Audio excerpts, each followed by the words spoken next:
اعتبار سے مسلمانوں کے آئینہ کے بارے میں تفصیلی گفتگو کروں تو ہو سکتا ہے کسی صاحب کو وہ ناگوار گزرے.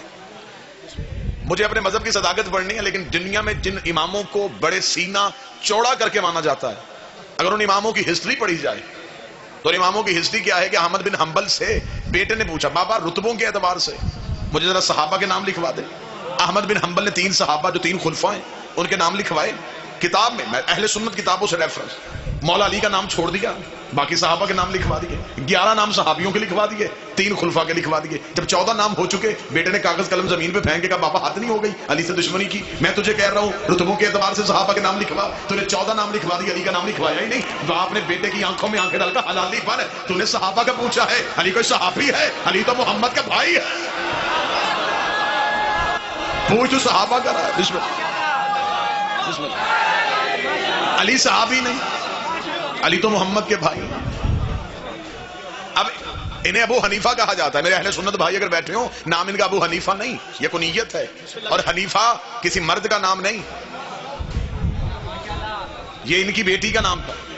اور انہوں نے بڑے فخر سے لکھا ہے کتابوں میں کہ کچھ لوگ عورتوں کے مسائل پوچھنے کے لیے آئے تھے، وہ خاموش ہو گئے. پیچھے سے پردے کے پیچھے سے بیٹی نے جواب دیا کہ بابا یہ مسئلہ میں بتا دیتی ہوں. بس اسی دن سے مشہور بیٹی کے نام سے ہو گئے. نام اصل میں ان کا نعمان بن ثابت ہے. میں ہلکی ہلکی ہسٹری سے بناؤں گا، گہرائی میں جانا نہیں چاہتا. یہ امام ابو حنیفہ جو بیٹی کے اعتبار سے، اور جناب اور انہوں نے خود کہا نعمان بن ثابت نے کہ اگر میں 2 سال بطول کے بیٹے کا پانی نہ بھرتا. درود سارے حضرات مل کے بلند آواز سے صلی اللہ علیہ محمد. بسم اللہ. نعمان بن ثابت نے کہا ابو حنیفہ نے کہ اگر میں 2 سال جعفر صادق کی خدمت میں نہ بیٹھتا مجھے دین سمجھ میں نہیں آتا. آگے آ جاؤ، آگے آگے اگر بات امام شافعی کی کریں گے توجہ میری طرف کیجئے گا. امام شافعی سے ایک بندے نے پوچھا کہ سرکار علی کو رضی اللہ کہیں یا علیہ السلام کہیں؟ جو صاحب یہ بات ہر بندے نے سمجھنی نہیں، ہر بندے کو میں بات سمجھانا چاہتا بھی نہیں. اس نے کہا کہ علی کو رضی اللہ کہیں یا علیہ السلام کہیں؟ اس نے کہا یہ تمہارا مسلمانوں کا مسئلہ ہے، تم رضی اللہ کہو یا علیہ السلام کہو.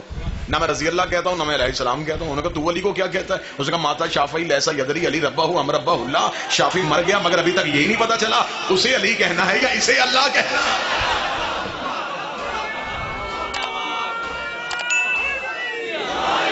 میں تو سمجھ میں ہوں، میں تو سوچ رہا ہوں کہ علی کے بارے میں نتیجہ اخذ کیا کرنا. ہم ہیں صادق کے ماننے والے، ہم ہیں امام جعفر صادق کے مقلد.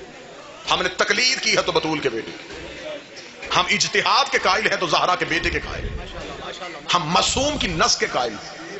ہم دلیل غیر معصوم سے لیتے ہیں، پوچھتے ہیں، لیکن اعتبار صرف معصوم کی بات کا کرتے ہیں. اب اس امام صادق کی خدمات میں مذہب میں کیا بتاؤں. یہ میرا وہ مالک ہے کہ جب مدینے کی پہلی دفعہ مدینے کی مسجد کو اس مولا نے اسلامی یونیورسٹی کا درجہ دیا. آپ ایک لمحے کے لیے سوچیں کہ ہم بندے اللہ کے ہیں، امتی نبی کے ہیں، پڑھتے ہم علی ولی اللہ ہیں، ماتم ہم حسین کا کرتے ہیں، کہلواتے ہم جعفری ہیں. محمدی نہیں، علوی نہیں، حسنی نہیں، حسینی نہیں، فقہ جعفریہ. یہ فقہ جعفریہ کیوں ہے؟ میں بچوں کو سمجھانے کے لیے. فقہ جعفر کا اس لیے کہ بنی امیہ اور بنی عباس آپس میں لڑ رہے تھے. حکومت ایک قبیلے قوم سے نکل کے دوسرے قبیلے اور قوم میں جا رہی تھی. اتنی دیر میں جب ایک قبیلے سے دوسرے قبیلے میں جا رہی تھی، ایک نسل سے دوسری نسل میں جا رہی تھی، امام نے مدینے کی مسجد کو اسلامی درسگاہ بنا دیا. بات توجہ سے سنیے گا، بالکل موضوع میں امام صادق پڑھنے لگا. امام نے اعلان کروا دیا کہ جو جہاں رہتا ہے، بطول کے بیٹے کا اعلان کروا دو کہ میں مسند محمد پہ آ گیا ہوں، جو پڑھنا چاہے وہ پڑھے، کلمہ شرط نہیں. مشکل موضوع پہ ذرا بات کیجیے گا سب. امام نے فرمایا جو پڑھنا چاہتا ہے وہ پڑھے. اگر ساؤنڈ والا آواز ہو اس کی ایکو بند کر دے، شور بند کر دے. جو پڑھنا چاہتا ہے پڑھے، کلمہ شرط نہیں. بے شک کلمہ نہ پڑھے لیکن مجھ سے پڑھنے آئے. صحابہ نے کہا یا ابن زہرا، اے رسول کے بیٹے، چاہیے یہ تھا کہ آپ یہ اعلان کریں کہ جو پڑھنا چاہتا میں پڑھاؤں گا. شرط یہ ہے کہ پہلے کلمہ پڑھے تاکہ دین پھیلے. آپ کہہ رہے کہ کلمہ نہ پڑھو، علم سیکھو. امام نے فرمایا جاہلوں جیسی باتیں نہ کرو. جتنے دنیا علم کے قریب آئے گی اتنی اہل بیت کے قریب آئے گی. تمہیں کس نے کہا ہے کہ علم ہم سے دور ہے؟ ہماری دہلیز کے پہلے نوکر کو علم کہتے ہیں کہ اس تک پہنچے، وہ خود ہم تک پہنچا دے گا۔ تم نے علم تک پہنچنا ہے، علم تمہیں دروازے پہ لے کے آئے گا، دروازہ تمہیں شہر میں لے کے جائے گا۔ یہی وجہ ہے، پچیتی زمیندار بندے میرے سامنے بیٹھیں، یہی وجہ ہے کہ انسان جب تک سنتا رہتا ہے تب تک وہ اہل بیت کو نہیں مانتا، جب پڑھنا شروع کر دیتا ہے تب وہ اہل بیت کو مان لیتا ہے۔ آپ کسی بندے سے پوچھ رہے ہیں یار مجلس میں کیوں نہیں آتا، وہ کہتا ہے میں نے سنا ہے کہ مجلس میں جانے سے نکاح ٹوٹ جاتا ہے۔ اس سے پوچھو کہیں پڑھا ہے؟ جی نہیں پڑھا نہیں۔ تو پھر مولوی صاحب سے سنا ہے، اس کا مطلب کہ سننے والا نہیں آتا، جو پڑھنا شروع کر دیتا ہے۔ وہ آل محمد کی دہلیز، ہمارے ممبر کے جتنے جید نام تھے، قبلہ مبلغ اعظم مولا اسماعیل پڑھے ادھر سے، ذکر یہاں پہ آ کے کیا، علامہ تاج الدین حیدری پڑھے وہاں سے، ذکر یہاں پہ آ کے کیا، ابھی اسی مجلس میں اعلان ہوا ہے علامہ علی ناصر، آپ کے اسی علاقے کا فخر ہے، پڑھے ادھر سے، ذکر اسی ممبر پہ آ کے کیا۔ پروفیسر ڈاکٹر طاہر القادری اہل سنت کا نام ہے، بہت مذہب کے بارے میں خدمات کی، لیکن دنیا کے لالچ میں پھر چپ ہو گئے۔ بلکہ پچھلے دنوں میرے ہی شہر فیصل آباد کا تبلیغی حوالے سے بہت بڑا نام مولانا طارق جمیل، وہ ویڈیو وائرل ہو گئی، لوگوں نے دیکھی، انہوں نے اپنے ہی لوگوں کی محفل میں بیٹھ کے کہا، انہوں نے کہا یہاں شیعہ تو کوئی نہیں بیٹھا، ہمیں سچ بتاؤں علی صحابی نہیں علی مولا ہے۔ سچ تو زبانوں پہ چوری صاحب آ گیا نا، طاہر صاحب سچ تو زبانوں پہ آ گیا، اس نے اپنے ہی لوگوں کی محفل میں بیٹھ کے کہا، اس نے کہا یہاں شیعہ تو کوئی نہیں بیٹھا، لیکن تمہیں سچ بتاؤں علی صحابی نہیں علی مولا ہے، اور یہ مولا بمانے دوست نہیں ہے، یہ مولا حاکم کے معنی ہے، جیسا محمد سردار تھا ویسا علی سردار تھا، جیسا محمد حاکم تھا ویسا علی حاکم تھا۔ ویڈیو آج موجود ہے، یہ جملے پڑھنے کے بعد مولانا طارق جمیل ایک لمحے کے لیے چپ ہوئے، اور چپ ہونے کے بعد میں دونوں ہاتھوں سے شیعہ ممبر سے کون کہتا ہے شیعہ تعصب کرتے ہیں، میں دونوں ہاتھوں سے شیعہ قوم کا ماتمی ہونے کی حیثیت سے طارق جمیل کو سیلوٹ پیش کرتا ہوں۔ اس نے یہ جملہ کہہ دیا، اس نے علی کی فضیلت پڑھنے کے بعد ایک لمحے کے لیے خاموشی اختیار کی، پھر دیکھ لیں کیا ہوا، جب سے میں نے علی پڑھا چند بندے پریشان ہو گئے ہیں، چند چہروں میں پریشانی آ گئی ہے۔ انہوں نے یہ جملہ کہہ کے نبی کی حدیث میں مہر لگا دی، اگر کسی محفل سے منافق ڈھونڈنے ہو علی کے فضائل پڑھنے، فضیلت علی، بسم اللہ۔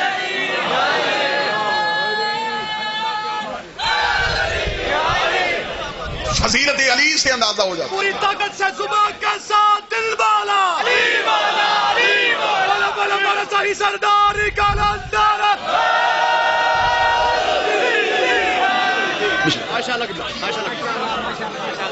لہذا جو پڑھتا ہے وہ آل محمد کو مان لیتا۔ یہی بات ہمارے مولا نے کہی، ہمارے مولا نے کہا کلمہ، ہماری دشمنی کی وجہ سے تم کلمہ چھوڑ سکتے ہو نا، چھوڑ دو، علم تو سیکھ سکتے ہو نا، سیکھو۔ اعلان ہو گیا کہ بغیر کلمے کے بطول کا بیٹا پڑھا رہا ہے، دنیا پڑھنے کے لیے دوڑی، سیکھنے کے لیے دوڑی، خبر دربار میں پہنچ گئے۔ جو ہی خبر دربار میں پہنچی، اس کا کیا ہوا، انہوں نے کہا جی وہ بطول کے بیٹے نے، رسول کے بیٹے نے اعلان کروا دیا ہے کہ میں کلمہ نہیں پڑھواؤں گا، علم سکھاؤں گا۔ تو اب تو لوگوں کے بارے میں آ رہے ہو گے، لوگ کہتے ہیں کہ ہم اپنے مذہب میں بھی رہیں گے، علم بھی سیکھ جائیں گے۔ اس نے کہا اچھا اب اس کا جواب دیتے ہیں۔ اس نے کہا تم ایسے کرو، تم اعلان کروا دو کہ جو دربار سے مسئلہ پوچھنے آئے گا ہم اسے مسئلے کا جواب دیں گے، واپسی پہ 1 درہم انعام دیں گے۔ امام کے نوکر حشام نے آگے مولا کو کہا مولا آپ نے اعلان کیا تھا، انہوں نے پالیسی تبدیل کر لی ہے، وہ کہتے ہیں کہ ہم سوال کا جواب بھی دیں گے، 1 درہم بھی دیں گے۔ امام نے کہا تو اسی چوک پہ جا کے اعلان کر دیں کہ رسول کا بیٹا کہہ رہا جو ہم سے سوال پوچھنے آئے گا وہ 1 درہم جمع کروا کے جائے گا۔ اس نے کہا مولا بھوک کا زمانہ ہے، وہاں مل رہے ہیں، یہاں دے گا کون، دنیا دولت کی پجاری ہوتی ہے، لوگ وہاں جاتے ہیں جہاں پیسہ ملتا ہو، مولا وہاں درہم بانٹے جا رہے ہیں، یہاں جمع کون کروائے گا۔ امام نے کہا تو میری حکمت کو تو سمجھنا۔ چند دنوں کے بعد منظر ہی تبدیل ہو گیا، لوگ دربار میں جاتے، سوال پوچھتے، 1 درہم لیتے، سیدھے امام کی بارگاہ میں آتے، جمع کرواتے، کہتے اب تو بتا سچ کیا ہے۔ درہم ادھر سے، علم ادھر سے، دولت ادھر سے، دین ادھر سے، ادھر خزانے خالی ہونے شروع ہو گئے، ادھر علم پھیلنا شروع۔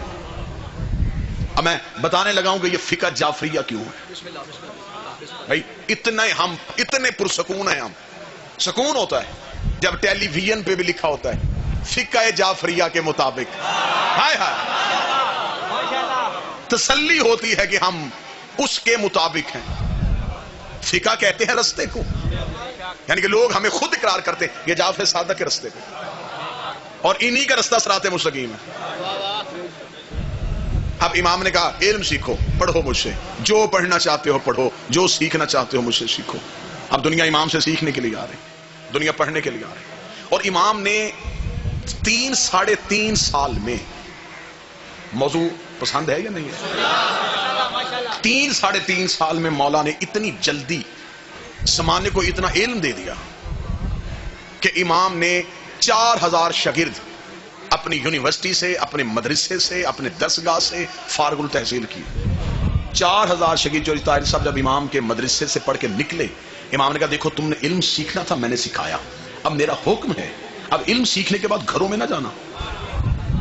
اس کا مولا کیا کرے؟ فرمایا دنیا میں پھیل جاؤ، ملک ملک چلے جاؤ، جنگلوں میں چلے جاؤ، دیہاتوں میں چلے جاؤ، کہیں ایک جھونپڑی لگی ہے نا اس تک بھی پہنچو، جو میں نے تمہیں سکھایا ہے ان کو سکھا کے آؤ۔ اب تم نے زمانے میں پھیلنا ہے۔ اب یہ 4000 شاگرد جو دنیا میں پھیلے، یہ جہاں گئے انہوں نے علم کی بات کی، لوگوں نے کہا کس سے سن کے آئے ہو؟ انہوں نے کہا کالا صادق، ایک مدینے میں سچا رہتا ہے، اس نے ہمیں سنائی ہے، ہم تمہیں سنا۔ آج آپ انتہائی خوش قسمت ہیں کہ آپ ایک مجلس سننے کے لیے آتے ہیں، صبح سے لے کے شام تک ذاکرین، علماء، خطبہ، واعظین آپ کو معصومین کے فرامین واقعات سناتے ہیں۔ اس قدر میری قوم با علم ہو گئی ہے کہ بچوں کو بھی پتا ہوتا ہے جو بات ممبر سے کی جا رہی ہے اس کا نتیجہ کیا ہوگا۔ آپ بڑے خوش قسمت ہیں، لیکن جو مولا کا دور تھا، میں ممبر پہ بیٹھا ہوں، مجھے ممبر کی عزت کی قسم کتنا سخت دور تھا۔ ایسا دور تھا کہ اگر کسی شیعہ کو کوئی ایک حدیث یاد ہوتی اور اسے پتا ہوتا کہ 3000 میل پہ ایک شیعہ رہتا ہے اور اس کے پاس بھی ایک حدیث ہے، وہ 3000 میل کا سفر کرتا، اسے گھر سے لیتا، کسی ویرانے میں جا کے اسے کہتا کہ میں بھی تجھے حدیث سناتا ہوں، تو بھی مجھے حدیث سن۔ ایک ایک حدیث کا سفر کرنے کے لیے سفر کرنا چاہیے۔ اور امام ممبر پہ بیٹھے ہوئے ہیں، لوگ سامنے پڑھ رہے ہیں۔ چلے میں مجمع کو جگانے کے لیے ایک جملہ پھر خطابت کا کہہ دیتا ہوں، کیونکہ یہ موضوع خشک ہوتے ہیں، مجھے صرف امام پڑھنا ہے، میں مجمع کو جگانے کے لیے جملہ پڑھ دیتا ہوں۔ اس مدرسے کی سب سے بڑی انفرادیت یہ تھی کہ یہاں شاگرد 100 سال کے تھے، استاد 9 سال کا تھا۔ اس مجمع کی یہاں انفرادیت یہ تھی کیونکہ امام نے، بسم اللہ سرکار، ہمارے ائمہ نے 6، 9، 8 سال کی عمر میں ممبر پہ بیٹھ کے علم سکھا کے لوگوں کو بتایا ہے کہ عمر کا علم سے کوئی تعلق نہیں ہوتا۔ ہم سکھا رہے ہیں، تم ہم سے سیکھو۔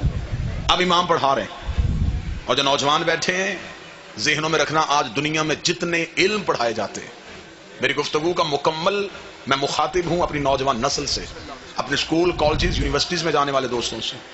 ہمارے آج دنیا میں جتنے علوم اور جتنے فنون ہیں، اگر آپ ان کا نقشہ نکال کے دیکھیں تو ان کی گہرائی، ان کی جڑ امام کی دہلیز سے جا کے نکلے۔ جب امام پڑھا رہے تھے تو سامنے کون بیٹھا ہے؟ جابر بن حیان بیٹھا ہوا ہے، خوارزمی بیٹھا ہوا ہے، ابو الہیثم بیٹھا ہوا ہے، ابو علی سینا بیٹھا ہوا ہے، ریاضی کا بادشاہ بیٹھا ہوا ہے، طب کا بادشاہ بیٹھا ہوا ہے، آج فزکس کی تھیوری جس کے بعد بدلی نہیں تھی وہ جابر بیٹھا ہوا ہے، علم کیمیا کا ماہر بیٹھا ہوا ہے، اور امام پڑھا رہے ہیں۔ اور دوسرا، اس یونیورسٹی کی انفرادیت کیا تھی؟ علیحدہ علیحدہ کلاسیں نہیں ہوتی تھی۔ آپ جتنے اسکول کالجز میں گئے آپ بتائیں گے جو استاد یا ٹیچر ریاضی پڑھانے آتا ہے اس کی اگلی کلاس سائنس کی ہوتی ہے، وہ پڑھا کے جو سب چلا جاتا ہے۔ اب اگلے کا انتظار ہو رہا ہوتا ہے کہ اگلا ٹیچر آئے گا، اور جب اگلا ٹیچر چھٹی پہ ہو تو قطعاً یہ نہیں ہوتا کہ ریاضی والا کہے کہ میں ہی سائنس پڑھا دیتا ہوں، اسے پتا کہ میرا مضمون اور تھا، اگلے کا مضمون اور ہے۔ یہاں سامنے شاگرد بیٹھے ہیں، استاد ایک ہے۔ چلے میں یہاں پہ ایک اشارہ کرنے لگا ہوں، اور اشارہ نفیس دماغ لوگوں کے لیے ہے، میں موجودہ دور کو سامنے رکھ کے ایک اشارہ کرنے لگا ہوں۔ اور جب کلاس روم میں استاد نہیں ہوتا تو اس کلاس روم کا منظر بڑا عجیب ہوتا ہے۔ پھر بچوں کو پتا ہوتا ہے کہ استاد نہیں ہے، پھر بچے آ کے استاد کی کرسی پہ بیٹھ جاتے ہیں۔ جب استاد نہ، جی بسم اللہ آپ جی، جب استاد نہ ہو تو کچھ احمق استاد کی جگہ پہ بیٹھ کے استاد بننے کی کوشش کرتے ہیں۔ جب استاد آ جاتا ہے وہ دیوار کے پیچھے سے دیکھتا ہے کہ ایک شرارتی میری کرسی پہ بیٹھا ہے، وہ کلاس روم میں داخل ہوتے ہی سب سے پہلے اس سے اٹھاتا ہے کہ تو میری جگہ پہ بیٹھا تھا، ذرا اٹھ اب انہیں پڑھا کے دکھا۔ پھر وہ استاد کے سامنے ہاتھ جوڑتا ہے، پھر اسے پتا چلتا ہے، پھر وہ پوری کلاس روم کے سامنے کہتا ہے استاد جی اگر آپ نہ ہوتے۔ یہی وجہ ہے کہ آج شیعت کی حالت بھی ایسے ہی ہے۔ آج امام موجود نہیں اور کچھ احمق امام کی جگہ پہ بیٹھنے کی کوشش کر۔ امام پڑھا رہے ہیں اور سامنے بیٹھے لوگ پڑھ رہے ہیں. پیچھے سے ایک شخص اٹھا, ہاتھ کھڑا کیا, جی میں پڑھنے آیا ہوں. امام نے کہا پڑھ, کیا سیکھنا چاہتا ہے؟ اس نے کہا پہلے میں بتا دوں کہ میں ہندو ہوں. امام نے کہا ہم تجھے سکھائیں گے. ساتھ بیٹھا ہوا ایک اور شخص اٹھا, میں بھی پڑھنے چاہتا ہوں.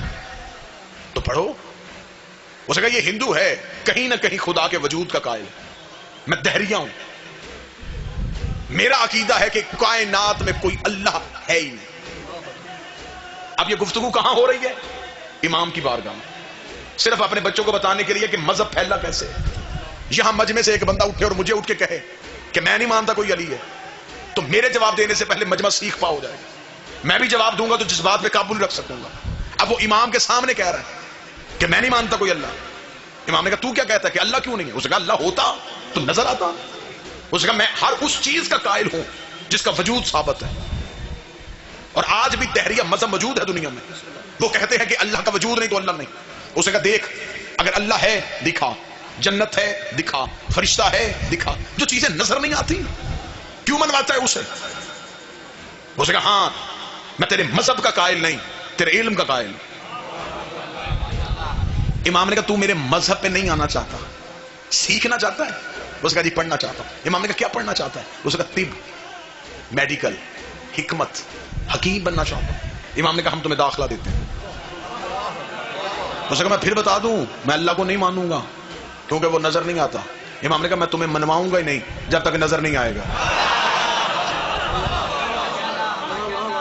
نظر آ جائے گا پھر مان لے گا. اس نے کہا ہاں پھر مان لوں گا. امام نے کہا ٹھیک پڑھ. اس نے پڑھنا شروع کر دیا. 7ویں دن امام جب داخل ہوئے مسجد میں تو وہی طبیب ایک پتھر پہ بیٹھ کے حلیلے کے بیج کوٹ رہا تھا. توجہ پوری صاحب. امام اس کے قریب آ کے کھڑے ہو گئے. امام نے کہا 7 دن ہو گئے تجھے میرے مدرسے میں آئے ہوئے, آج میں تیرا امتحان لوں؟ اس نے کہا لیں. امام نے کہا کیا کر رہا ہے؟ اس نے کہا جی آپ نے کل والے درس میں کہا تھا کہ حلیلے کے بیج کوٹ کے جو صفوف تیار ہوتا ہے یہ جلد کے مرضوں کا علاج کرتا ہے, تو میں وہ علاج دریافت کر رہا ہوں. امام نے کہا چل میں تجھ پہ سوال کرتا ہوں اسی بیجوں پہ, تو مجھے بتا کہ دنیا میں پہلے بیج آیا تھا یا درخت؟ اس نے کہا بیج آیا تھا. امام نے کہا بتا کس درخت سے گرا تھا؟ اس نے کہا مولا پھر درخت آیا ہوگا. امام نے بتا کس بیج سے اگا تھا؟ ایک لمحے کے لیے چپ رہا. چپ رہنے کے بعد کہتا اچھا پھر میرا ذہن یہ کام کرتا ہے کہ زمین کے اندر کچھ ایسے مادے ہیں جو نظر نہیں آتے, ایک خاص وقت میں وہ مادے اکٹھے ہوتے ہوتے ایک بیج کی صورت اختیار کر لیتے ہیں. اب بتا میرا جواب ٹھیک ہے؟ میں نے کہا جواب تیرا بالکل ٹھیک ہے, لیکن تو اتنا تو بتا ان نام نظر آنے والے مادوں کو اکٹھا کون کرتا ہے؟ وہ جو نظر نہیں آ رہے تھے اسے اکٹھا کس نے کیا؟ امام نے کہا حد ہو گئی, تم نام نظر آنے والا مادہ مان سکتا ہے تو نام نظر آنے والے مادے کا خالق نہیں مانتا؟ اسے قدموں پہ ہاتھ رکھے کہا اب نظر آ گیا کہ وہ ہے. مذہب پھیل رہا ہے نا, فقہ پھیل رہی ہے. بلکہ یہاں تک کہ ایک ہندوستان سے آیا تھا شخص, اس نے آگے امام سے کہا کہ میں مناظرہ کرنا چاہتا ہوں. امام نے کہا کس بات کا مناظرہ؟ اس نے کہا میں ہندوستان سے آیا ہوں تیرے علم کے قصے سن کے کہ مدینے میں ایک شخص ہے جو ممبر پہ بیٹھ کے ہر علم پہ بات کر رہا ہے. اس نے کہا چل میں تجھ سے پوچھتا ہوں تو مجھے سوالوں کے جواب دے. امام نے کہا کون سے؟ اس نے کہا مجھے بتا کہ انسان کی اس بیماری کا علاج کیا ہے, اس بیماری کا. امام سارے سوالوں کو جواب دیتے رہے. جب اس کے پاس بیماریاں ختم ہو گئی امام نے کہا میں تجھ پہ سوال کروں؟ اس نے کہا کریں. امام نے کہا چل تو مجھے بتا انسان کی پیشانی میں لکیریں کیوں ہوتی ہیں؟ تو مجھے بتا سر پہ بال کیوں ہوتے ہیں؟ تو مجھے بتا آنکھ گول کیوں نہیں ہوتی؟ تو مجھے بتا نتنے نیچے کی طرف کیوں ہوتے ہیں؟ تو مجھے بتا کوہنی پیچھے کی طرف کیوں مڑتی ہے؟ تو مجھے بتا کہ پاؤں کے تلوے میں یہ خلا کیوں ہوتا ہے؟ اس نے کہا یہ میں کیسے بتا سکتا ہوں؟ امام نے کہا تو نہیں بتا سکتا, ہم بتائیں. اس نے کہا آپ بتائیں. امام نے فرمایا سر پہ بال اس لیے ہوتے ہیں کہ سورج کی گرمی سے, سردی کی شدت سے دماغ کو بچا کے رکھے. اس نے کہا اچھا. مولانا نے فرمایا ہم آگے تمہیں بتاتے ہیں پیشانی پہ لکیریں اس لیے ہوتی ہیں کہ سر کا پسینہ آنکھوں میں نہ آئے. اس نے کہا یہ آنکھ کا آنسو نمکین کیوں ہوتا ہے؟ اب یہ جو بزرگ بیٹھیں گے یہاں داد یہ دیں گے. اس نے کہا اب آپ مجھے بتائیں کہ انسان کی آنکھ کے اندر جو آنسو ہوتا ہے اس کا ذائقہ نمکین کیوں ہوتا ہے؟ امام نے فرمایا اس لیے کہ آنکھ کے اندر چربی ہوتی ہے, چربی محفوظ کرنے کے لیے نمک لگانا پڑتا ہے. کان کا پانی اس نے کہا کڑوا کیوں ہوتا ہے؟ امام نے کہا اس لیے اگر کان کا پانی کڑوا نہ ہوتا تو انسان سوتا تو کیڑے کان کے اندر چلے جاتے. اس نے کہا آنکھ گول کیوں نہیں ہے؟ امام نے کہا آنکھ گول ہوتی انسان جو دوا لگاتا وہ بہ جاتی. اس نے کہا ناک کے نتنے نیچے کی طرف کیوں ہیں؟ امام نے کہا اس لیے کہ سانس کھینچ کے دماغ کو پہنچا. اس نے کہا کوہنی پیچھے کو کیوں مڑتی ہے؟ امام نے فرمایا اس لیے کہ انسان آگے کو چلتا ہے. اسے کہا ہتھیلی پہ بال کیوں نہیں ہوتے؟ فرمایا اس لیے کہ انسان چھو کے کسی چیز کو پہچان سکے. اسے کہا پاؤں کے تلوے میں خلا کیوں ہوتا ہے؟ فرمایا پاؤں سیدھا ہوتا تو انسان چلتے ہوئے تھک جاتا. 132 سوالات اس نے سر کے بالوں سے لے کے پاؤں کے انگوٹھے کے ناخن تک بدول کے بیٹے سے کیے. امام ہر سوال کا جواب دیتے رہے. جب 132 جسم کے بارے میں پوچھ چکا تو اس نے اپنی پاؤں سے نالین اتاری, اپنے گھٹنے مدینے کی مسجد کے ریت میں رکھے, ادھر وہ سر سجدے میں رکھنے لگا تھا. یا امام نے اس کے سر کے نیچے آ کے اپنا ہاتھ رکھا. امام کہنے لگا کیا کرنے لگا ہے؟ اس نے کہا تجھے سجدہ کرنے لگا ہو. امام نے کہا مجھے سجدہ کیوں کر رہا ہے؟ اس نے کہا جو باتیں تو نے بتائی ہیں یہ عالم نہیں بتاتا, خالق بتاتا. تو خالق. امام نے سجدہ مجھے نہیں, سجدہ اس نے کہا جس نے ہمیں علم کے اس عہدے پہ بٹھایا جہاں ہم انسان کی کیا کائنات کی ہر چیز کی خلقت کو جانتے. فخر کیا کرو تم پوچھنے والوں کے ماننے والے نہیں, بتانے والوں کے, اماموں کے ماننے والے. جتنا سینہ چوڑا کر کے زندگی گزارو اتنی گزارو. جیب میں ایک ٹکا نہ ہو, جیو فخر سے. وہ پیسہ امیری نہیں, علی کی ولایت امیری. زیادہ دولت والا بندہ امیر نہیں ہوتا, علی ولی اللہ والا بندہ امیر ہوتا. سینہ جوڑا کر کے جیو, فخر سے جیو. کیونکہ ہمارے پیر, ہمارے امام, ان کے ایڈریس یہ نہیں کہ ان کے پہلو میں. کسی نے پوچھنا جی میں نے اپنے پیر کی قبر پہ زیارت کرنے جانا, اور دوسرا کہے ان کے ساتھ. ہمارے ان کے ساتھ نہیں, ہمارے جہاں جاتے ہیں وہ جگہ مشہور کر دیتے ہیں. یہ مکے میں آئے تو معظمہ کر دیتے ہیں, یہ مدینے پہنچے منورہ کر دیتے ہیں, یہ نجف میں آئے تو اشرف کر دیتے ہیں, یہ کربلا میں پہنچے تو معلی کر دیتے ہیں, یہ مشہد میں جائیں تو مقدس کر دیتے ہیں, یہ کاظمین میں جائیں تو شریفین کر دیتے ہیں, یہ جگہیں معتبر کر دیتے ہیں. آج بڑے شکر, سجدہ شکر ادا کیا کرو کہ آج ایک فرمان سننے کے لیے کئی جگہوں سے تمہیں وہ فرمان نصیب ہو جاتا. مصر کا رہنے والا شخص تھا, امام صادق کا دور تھا. بھائی بڑی اہم بات, بڑا اہم مسئلہ واقع میں سنانے لگا. بندہ مصر میں رہتا تھا, غصے میں اپنی عورت کو طلاق دے بیٹھا. مصر کے رہنے والے مولویوں سے پوچھا, جواب سے مطمئن نہیں ہوا. سفر کیا, مدینے آ گیا. جب وہ مدینے پہنچا تو حکومت نے امام کو نظر بند کر دیا تھا. امام کے علم کی وجہ سے امام کو گھر کے اندر قید کر دیا گیا تھا. جب وہ مدینے پہنچا تو مدینے پہنچ کے اس نے لوگوں سے کہا کہ وارث رسول کہاں بیٹھا ہے؟ انہوں نے کہا دربار میں. وہ جب سیدھا دربار میں گیا تو تخت پہ بیٹھا تھا. اسے جا کے اس نے کہا کہ میں مصر سے آیا ہوں, کلمہ نبی کا پڑھتا ہوں, ساری زندگی میں نے رسول کو دیکھا نہیں, اسلام مصر پہنچا تھا, میں نے اسلام قبول کر لیا, مجھے مذہب اچھا لگا, میں نے مان لیا. اب میں بتوں کی پوجا نہیں کرتا, میں محمد کے اللہ کو مانتا ہوں, اس محمد کی رسالت کا اقرار کرتا ہوں, اس محمد کے وارث آپ ہیں. انہوں نے کہا جی ہم ہیں. اس نے کہا جی مجھے اس دین کا مسئلہ بتائیے, میں غصے میں اپنی زوجہ کو طلاق دے بیٹھا ہوں, اس بارے میں محمد کا دین کیا کہتا ہے؟ حاکم نے کہا کہ یہ مسئلہ میں نہیں بتاؤں گا, شام تک انتظار کر. شام کو جو دربار کے علماء آئیں گے نا, ان کے سامنے اپنا مسئلہ رکھنا. وہ شام تک دربار میں بیٹھا رہا, سارا دن وہ دربار کا منظر دیکھتا رہا. شام کو مولوی دربار میں آئے, اس نے کہا کہ میں مصر سے آیا ہوں, غصے میں اپنی بیوی کو طلاق دی ہے, اب کیا کروں؟ انہوں نے جب اسے جواب دیا, اب میں اشارہ کروں گا, بعد میں کھل کے نہیں بتا سکتا. وہ سیدھا واپس آ کے حاکم کے پاس کہنے لگا, جواب سن کے میں مطمئن نہیں ہوا, اتنا پتا چل گیا ہے نہ ان کا تعلق غیرت سے ہے نہ تیرا تعلق غیرت سے. یہ کوئی غیرت کا مذہب ہے؟ واللہ با حسین, میں ممبر کی عزت کا سب جتنے میرے شیعہ سنی مہربان بیٹھے, کتابیں لکھتی ہیں کہ اس شخص نے اپنی داڑھی کو نوچا اور نوچ کے کہنے لگا وائے ہو مجھ پہ, کیوں میں نے محمد کا کلمہ پڑھا, حیرانگی ہے مجھے, کیوں میں نے اسلام قبول کر لیا. یہ ایسا مذہب ہے؟ یہ اسلام کو برا بھلا کہتا دربار سے نکل رہا تھا, یا صادق آل محمد کے نوکر نے کلائی پہ ہاتھ رکھ کے کہا وارث کی پہچان تجھے نہیں ہے, گنا اسلام کو دے رہا. اس نے کہا پھر وارث کون ہے؟ انہوں نے کہا وارث یہ نہیں. اس نے کہا یہ کون ہے؟ انہوں نے کہا یہ تو تخت والے ہیں.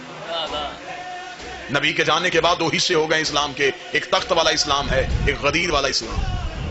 اس نے کہا یہ کون ہے؟ انہوں نے کہا یہ حکومت کے, یہ سگائے دنیا ہے, یہ دنیا پرست ہے. اس نے کہا پھر محمد کا وارث؟ اس نے کہا گھر کے اندر. اس نے کہا مجھے اس سے ملا کے لا. اتنا کہنا تھا, یا کتابیں کہتی ہیں اس صحابی کی آنکھوں میں آنسو ہے. اس نے کہا کاش تو پہلے آتا, محمد کا بیٹا محمد بن کے ممبر پہ بیٹھتا تھا, روز مجلس سے ہوتی تھی, روز درس ہوتے تھے. اب تو حکومت نے نظر بند کر دیا ہے, اب تو بڑا عرصہ ہو گیا میں بھی مولا کی زیارت نہیں کر سکا. اس نے کہا کس نے بند کیا ہوا ہے؟ اس نے کہا اسی حاکم نے. اس نے کہا ملے بغیر میں مان گیا ہوں وہ سچا ہے. اگلی سطر سننا, میں فضائل پڑھ رہا ہوں, فضائل. اس نے کہا میں مان گیا وہ سچا ہے. اس نے کہا ملا تو نہیں ہو, تو مان کیسے کیا وہ سچا ہے؟ اس کا میں مان گیا ہوں جب اسے پابند کیا ہوا ہے، کیونکہ سچ پہ پابندی ہوتی ہے، جھوٹ پہ نہیں ہوتی. اگر اسے پابند کیا ہوا ہے تو وہ سچا ہے. اس کا پھر اس نے کہا میں امام سے مسئلہ پوچھوں گا. اب یہاں میں نے جو بات کہی تھی کہ میں واقعے میں ایک بہترین نصیحت آپ کے سامنے رکھوں گا، جو سب دعا حاصل کروں گا. جس وقت وہ یہ مسئلہ پوچھنے آیا اس وقت مدینے میں ایسے جید صحابی موجود تھے جو یہ کہہ سکتے تھے کہ ہم امام کے نائب ہیں، ہم بتا سکتے ہیں کہ امام اس مسئلے کے بارے میں کیا کہتے تھے. لیکن نہ امام کے شاگردوں نے کہا کہ ہم امام کے نائب ہیں، اور نہ انہوں نے ایک مسئلے پہ فتویٰ دیا کہ ہم فتویٰ دے سکتے ہیں. نہیں، انہیں پتا تھا کہ جب حجت موجود ہو پھر غیر معصوم فتویٰ نہیں دیتا. نہیں بات ابھی سمجھیے گا. جب امام موجود ہو پھر غیر سے مشورہ کر سکتے ہو، فتویٰ نہیں دے سکتے. ابھی تک ہر بندہ سمجھا نہیں. اب میں اشارہ دینے لگا ہوں، ایک بہترین اشارہ. اگر کیونکہ پیاسے کو چشمے کی ضرورت ہوتی ہے، پیاسا کام ہے چشمے کے قریب جانا، چشمہ پیاسے کے پاس نہیں آتا. اب کوئی پیاسا چشمے کو ڈھونڈے ہی نہ اور نالی سے پانی پی لے، اس میں چشمے کا کیا قصور ہے؟ جب شیعوں کو پتا ہو کہ امام موجود ہیں پھر وہ غیر معصوم کے قدموں پہ ہاتھ رکھ لیں، اس میں امام کا کوئی قصور نہیں. اب وہ شخص مدینے میں موجود ہے، اسے پتا ہے کہ اس دیوار کے پیچھے امام ہے. اس نے کہا اگر مجھ میں اتنی طاقت ہوئی میں ملوں گا ضرور. صحابیوں نے کہا کیسے مل سکتا ہے، وہ تو نظر بند ہے. اس نے کہا مجھے نہیں پتا وہ کہاں ہے، انہیں تو پتا ہے کہ میں یہاں ہوں. بس آخری جملے کہنے لگا ہوں اور شیعت کا نتیجہ دینے لگا ہوں. اس نے کہا مجھے نہیں پتا وہ کہاں ہے، انہیں تو پتا میں یہاں ہوں. میں ان سے باخبر نہیں، وہ مجھ سے باخبر ہے. اگر تو وہ مجھے دیکھ رہا ہے پھر وہ مسئلے کا جواب بھی دے گا، مجھے ملے گا بھی، مجھے بلائے گا بھی. انہوں نے کہا ایک دفعہ گلی میں جا کے حالت دیکھ. جب وہ محلہ بنی ہاشم میں پہنچا تو اس نے کیا دیکھا؟ سپاہی، فوجیں، چھتوں پہ سپاہی کھڑے. امام کی گلی میں مخبروں نے گھر کرائے میں لیے ہوئے تھے، وہ دروازوں کی اندر سے دیکھ رہے تھے کہ امام سے ملنے کوئی نہیں آیا. اتنا سخت پہرا. چلا گیا مدینے کے باہر. میں پوری ذمہ داری کے ساتھ گجرات کی سرزمین پہ یہ اعلان کرنے لگا ہوں 3 مہینے تک وہ شیعہ مدینے کی گلیوں میں پھرتا رہا، ایک مسئلے کے لیے. نہ کسی مولوی سے پوچھا، نہ کسی غیر معصوم سے. 3 مہینے تک مدینے کی گلیوں میں امام سے ملاقات نہیں ہو رہی. تھک کے مدینے کے باہر جا کے بیٹھ گیا. بیٹھ کے کہنے لگا قصور میرا ہے، میرے اندر کوئی ایسی غلطی ہے جس کی وجہ سے تو مجھے مل نہیں رہا. شاید تجھے میری محنت پہ یقین نہیں. جنازہ اٹھے گا میرا یہاں سے، تجھے ملے بغیر نہیں جاؤں گا. مدینے کے باہر رو رو کے امام سے باتیں کر رہا تھا. یہاں پیچھے سے ایک سبزی فروش گزرا. اسے کہنے لگا کہاں جا رہا ہے؟ اسے کہا مدینہ. کیا کرنے؟ سبزی بیچنے. اسے کہا تو روزانہ جاتا ہے؟ روزانہ جاتا. اسے کہا وہ جو مدینے کے اندر محلہ بنی ہاشم ہے کبھی وہاں بھی گیا ہے؟ اسے کہا ہاں جاتا ہوں روزانہ، سبزی جو بیچتا ہوں، میرا کاروبار ہے، میں جاتا ہوں وہاں. ایک لمحے کے لیے اسے امید کی کرن آئی. اسے کہا رک رک رک رک رک، سبزی بیچے گا؟ اسے کہا کیا لے گا؟ اسے کہا ساری سبزی بیچ. نہیں شاید آپ ابھی تک ذہنی طور پر قریب نہیں ہوئے. اب میں جس دہلیز میں داخل ہونے لگا ہوں اب تمہارے جسم یہاں ہوں گے، روحیں یہاں نہیں ہوں گی. سبزی بیچے گا؟ اسے کہا کتنی؟ اسے کہا ساری. لباس بھی بیچ دے، میرے کپڑے تو پہن، اپنے کپڑے مجھے پہنو. سبزی فروش بن گیا. سر پہ رکھی سبزی کی ٹوکری، سبزی فروش بن کے مدینے میں داخل ہوا. میرا بادشاہ حسین میرے لفظوں میں اتنی طاقت دے دینا کہ یہ لفظ تمہارے دلوں میں اتریں اور ایک بندہ مجمع سے چہرے میں چمک لے کے آنکھوں میں ولایت کی مسکراہٹ کے ساتھ یہاں پہ جواب دے دے کتنا اچھا شیعہ تھا. امام کی محبت میں سبزی فروش بن گیا، ضمیر فروش نہیں بنا. ہائے ہائے ہائے، محبت مولا میں روپ بدلے.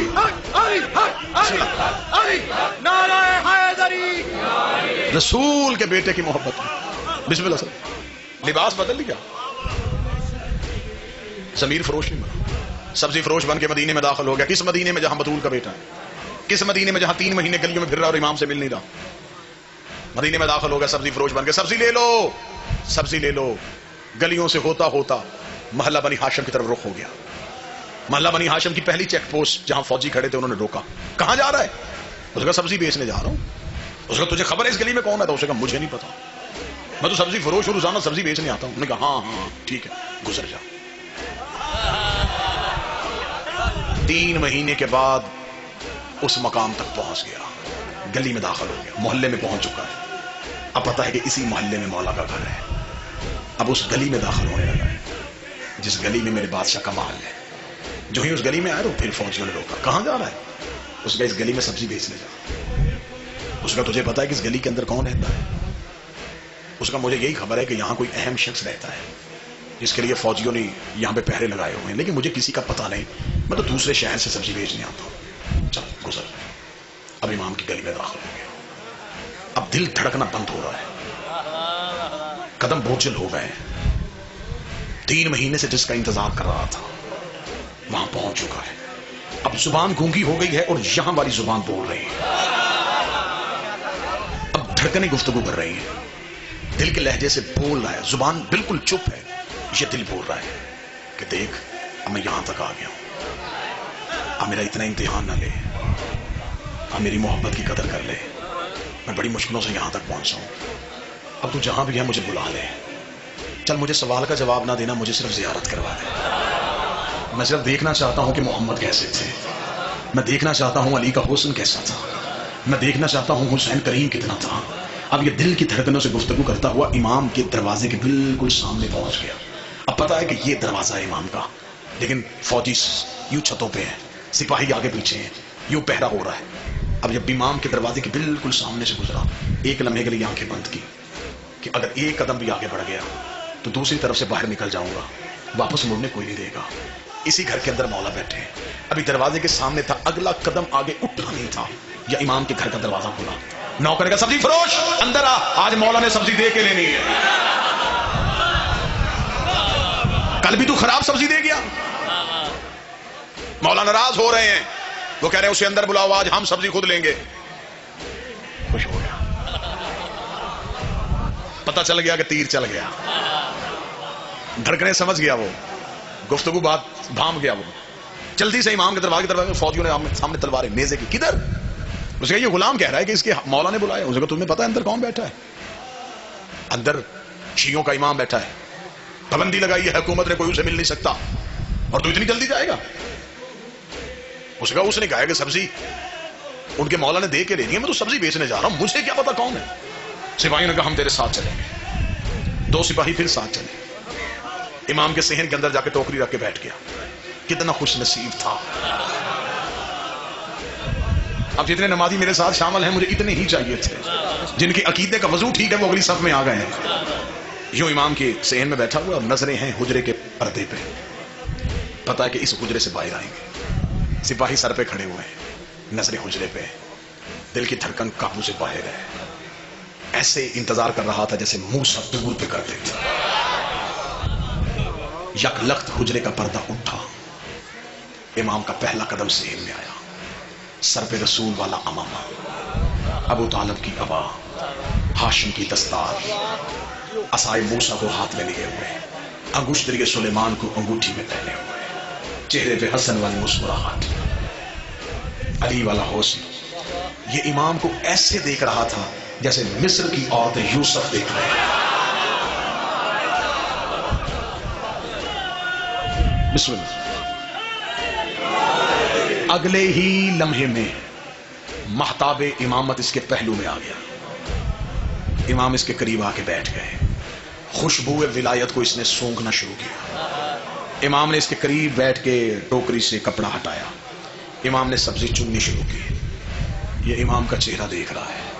سوالی کو سوال بھول گیا, سائل کو خبر ہی نہیں کہ میں کہاں پہ ہوں. یہ امام کا چہرہ دیکھ رہا تھا. اس نے سپاہیوں کی طرف دیکھا, اپنا چہرہ امام کے بالکل قریب کیا. اب یہ چہرہ قریب کر رہا تھا. امام نے کہا تیری طلاق نہیں ہوئی. کوئی ایک بندہ تو ہوگا جو قدر کرے, کوئی ایک بندہ تو ہوگا جو 35-40 منٹ کا معاوضہ مجھے دعا کی صورت میں دے دے. تیری بسم اللہ. عجب روحانیت کی فضا بن گئی مجلس میں. بادشاہ حسین کی قسم, عجب روحانیت کی فضا بن گئی مجلس میں. امام نے کہا تیری طلاق نہیں ہوئی. بسم اللہ. اس نے آہستہ سے لہجے میں کہا میں نے پوچھا تو نہیں. امام نے کہا ہم سوالوں کے محتاج ہیں. اس نے یوں سپاہیوں کی طرف دیکھا کہ انہیں کہیں شک نہ پڑ جائے. امام نے کہا مطمئن ہو کے بیٹھ، وہ نہیں سن رہے. ہائے ہائے ہائے.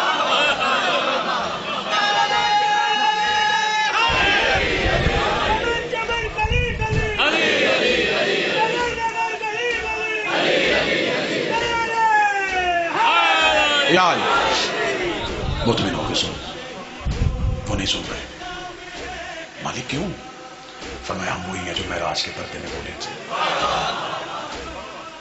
اس کا مولا 3 مہینے سے بیٹھا ہوں مدینے میں، مصر واپس جاؤں گا.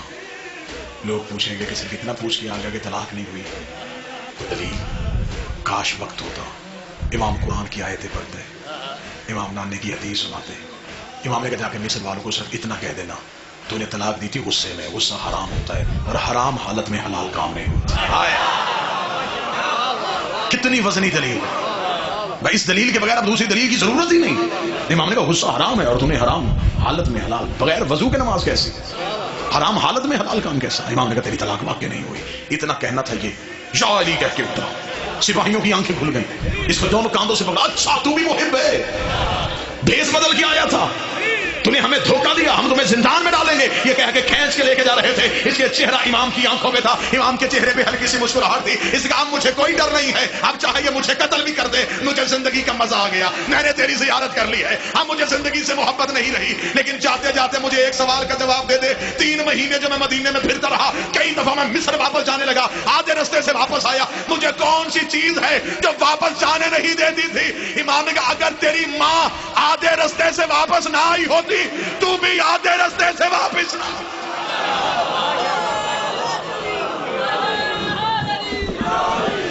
وہ بھی ایک دفعہ زمانے جاہلیت میں گناہ کا ارادہ لے کے گھر سے نکلی تھی، آدھے رستے سے واپس پلٹ آئی.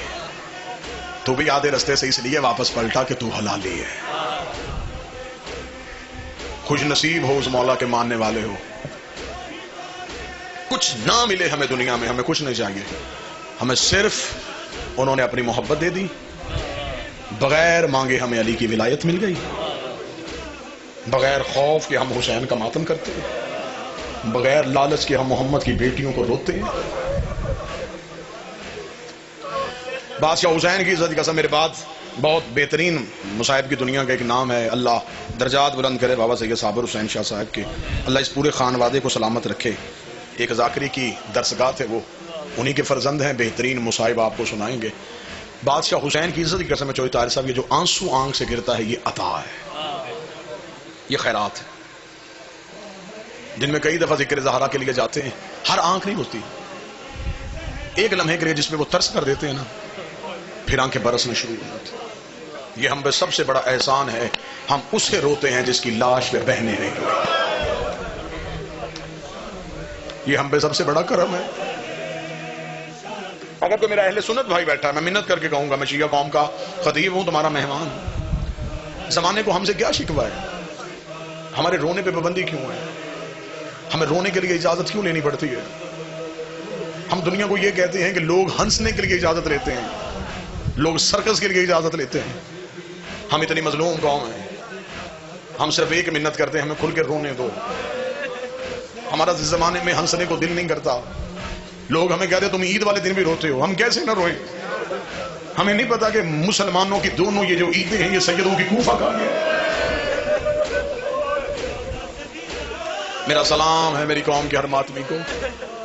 بس میں نے زیادہ وقت آپ کا لے لیا، اب مصائب میں زیادتی نہ ہو، 2 ہی جملے پڑھ دوں گا. جس بادشاہ کا فضائل پڑھا ہے اسی کی مصیبت پڑھ دیتے ہیں، کیونکہ یہ وہ مضمون ہیں جو سارا سال نہیں پڑھے جاتے.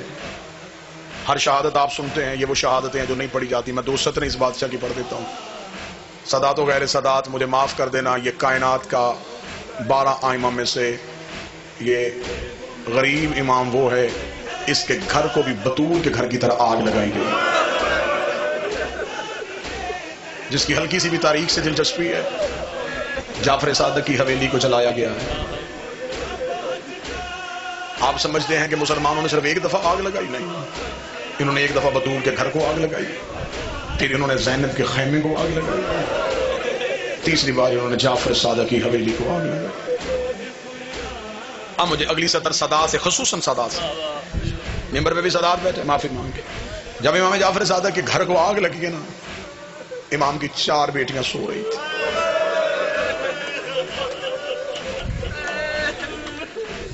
منصور کے کہنے پہ ابن زید ملعون آگ لگانے کے لیے آیا. بس 1 یا 2 جملے پڑھنے، میں نے 1.5 یا 2 منٹ کوشش کرنا، 1.5 یا 2 منٹ میں ماتم بھی ہو جائے، گریا بھی ہو جائے. جو رو نہ سکے وہ ہائے کہہ دے، وہ بھی عبادت میں شامل ہو جائے گا، اس کی بھی عشق کی نماز مکمل ہو جائے گی. جب یہ امام بادشاہ صادق کے گھر کو آگ لگانے کے لیے آئے نا، بیٹیاں بادشاہ کی سو رہی تھیں. ابن زید ملعون نے چاروں طرف سے آگ لگائی ہے. جب چاروں گھر کے کونوں سے آگ لگی ہے نا، تو امام کی بڑی بیٹی عالیہ اٹھ کے وہاں گئی ہے جہاں موسیٰ کاظم تھے. رو کے کہتی موسیٰ جاگ، میرے گھر کو آگ لگ گئی ہے. موسیٰ جاگ، حویلی کو آگ لگ گئی ہے. کتابیں کہتی امام موسیٰ کاظم کے لیے آگ بجھانے کے لیے اور کچھ نہ تھا. امام نے سر سے امامہ اتارا، امامہ اتار کے امام نے اس کے کپڑے سے آگ بجھانی شروع کی. بہن نے بھائی کا ہاتھ پکڑا، رو کہتی موسیٰ تیرا امامہ جل جائے گا. اتنا کہنا موسیٰ کاظم زمین پہ گر گئے. رو کے کہا تجھے بھائی کی چادر کی اتنی فکر ہے؟ ہائے شام غریبا، میری ماں زینب رو کے کہتی سجاد آنکھیں کھول، تیرے بستر کو آگ لگ. جلتی ہوئی آگ سے میری ماں نے امامت کو بچایا. چاروں طرف سے آگ. ایک جملہ میں نے پڑھ لیا، ایک میں نے اور پڑھنا ہے. ایک جملے کے لیے پھر میں دعوت دوں گا. جتنے غیر سید ہو ہم نے دینا ہے پرسہ. جتنے سادات مجلس میں بیٹھے ہیں تم نے بحیثیت اولاد زہرا پرسہ وصول کرنا ہے. اب سادات سے معافی مانگ کے جب لگ گئی نا گھر کو، چاروں طرف سے آگ. ابن زید ملعون، میں کتاب کے جملے پڑھوں گا، کوئی روئے نہ روئے، پردے والا دیکھ رہا ہے. ابن زید ملعون جب گھر کو آگ لگا کے دربار میں پہنچا، منصور ملعون نے کہا سنا خوشخبری، جلایا جعفر صادق کی حویلی، قتل کرایا جعفر صادق کو. اتنا کہنا تھا. ابن زید ملعون نے تلوار زمین پہ پھینکی. اس نے کہا ملعون ہم سے وہ ظلم کروا جو ہم سے برداشت ہوتے ہیں، ہم سے وہ ظلم نہ کروا جو ہم سے برداشت نہیں ہوتے. اسے کہا کیا کر کے آیا ہے؟ اسے کہا جب ہم نے حویلی اس کی آگ لگا دی، ہم گھر کے اندر گئے ہیں، اس کی 4 بیٹیاں بابے کے اوپر گری ہوئی تھی. رو کے کہتی ہمیں قتل کر دے، میرے بابے کو کچھ نہ کہنا. اسے کہا آخر ہم بھی صاحب اولاد تھے، میں اس کی بیٹیاں کیسے قتل کرتا؟ اور دشمنی تیری جعفر صادق کے ساتھ ہے، ہم واپس آ گئے ہیں. اتنا جملہ سننا تھا، ایک مرتبہ پرسہ دینا. مولا جعفر صادق تیری قسمت ہے، تیری 4 بیٹیاں تیرے اوپر آئیں اور تیرا قاتل واپس چلا گیا. ہائے قسمت سکینہ کی، جب بابے کی گردن میں سر رکھ کے، شمر کے خنجر پہ ہاتھ رکھ کے رو کے کہہ رہی مجھے قتل کر دے، میرا 3 دن کا پیاسا، میرا اللہ راضی. بابا اس بے غیرت نے ایک ہاتھ اٹھایا، سکینہ کے چہرے پہ تماچا، سکینہ کے چہرے پہ تماچا.